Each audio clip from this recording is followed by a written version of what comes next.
আমি পহেলা বৈশাখ, হ্যাঁ আমি নববর্ষ। আকবরের ঘরে আমার জন্ম, বিশাখা নক্ষত্রের আলোয় আমার নামের প্রথম উচ্চারণ। সুবা বাংলার মাটিতে আমি বড় হয়েছি, জমিদারি জৌলুসের উঠোন পেরিয়ে দেখেছি হালকাতার লাল খাতা, দেখেছি খাজনার চাপে কৃষকের কপালে জমে থাকা নোনাধারা, দেখেছি দেশভাগের ছেঁড়া মানচিত্র, কালো সীমানা টেনে মানুষকে মানুষ থেকে আলাদা করার ইতিহাস।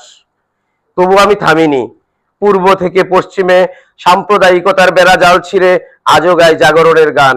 বাংলার ঘরে ঘরে আমি পহেলা বৈশাখ।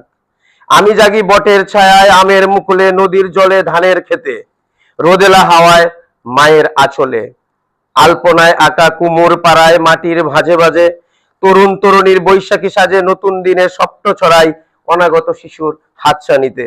আমি পহেলা বৈশাখ, অসুন্দর আর অন্ধকার মারিয়ে ধুলোমাখা পথ ধরে আমি চলি প্রগতির দিকে, মানুষের দিকে, আলোর দিকে। ধন্যবাদ।